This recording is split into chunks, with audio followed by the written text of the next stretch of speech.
ایک ہی کویسچن کیا کہ جو گھر پر مانگنے والے فقیر آ جاتے ہیں یا ہیجڑے آ جاتے ہیں، ان کو دینا کیسا ہے؟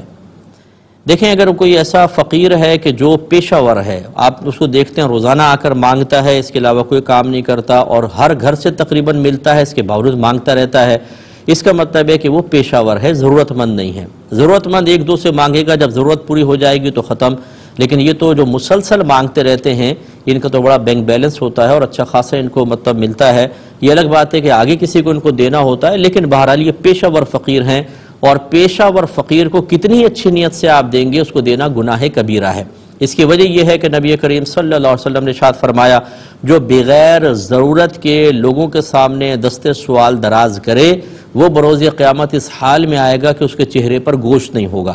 اس کا مطلب ہے مانگنا گناہ کبیرہ، اور اس گناہ کبیرہ میں جو تعاون کرے گا وہ بھی گناہ کا مرتکب ہوگا، لہٰذا ایسے مجرم کو دینا بالکل شرعاً جائز نہیں ہے۔ ہاں، اگر کوئی واقعی بیچارہ بہت ہی کمزور اور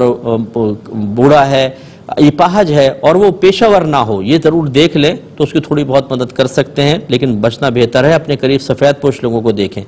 اچھا، دوسرا جو آپ نے ہجڑا کا ذکر کیا، ان میں بھی اگر کوئی پیشہ ور ہے تو اس کو نہیں دیں، لیکن ان کا پرابلم کیا ہوتا ہے کہ ان کو بیچاروں کو کہیں کام نہیں کرنے دیتے، یہ جہاں سے گزرتے ہیں ان کے ساتھ مذاق کرنا، ہنسی مذاق، یہ عام فقیروں کے مقابلے میں بہت زیادہ مجبور اور لاچار کمیونٹی ہے۔ یہ اس اعتبار سے مجبور کہہ رہا ہوں کہ ان کو لوگ کام نہیں کرنے دیتے، یہ بیچارے کہیں اگر جاب کرنے لگیں، کسی جگہ کوئی اپنا مطلب کوئی دکان وغیرہ کھول لیں تو کیا ہوگا، یہ آپ اچھی طرح جانتے ہیں۔ ان کی مجبوریاں علیحدہ ہیں، یہ بھی اگر بقدر ضرورت، ان کے لیے حکم یہ ہو سکتا ہے کہ اگر بقدر ضرورت یہ مانگ رہے ہیں اپنی ضرورتیں پوری کرنے کے لیے تو ان کو دینا شرعاً جائز ہوگا۔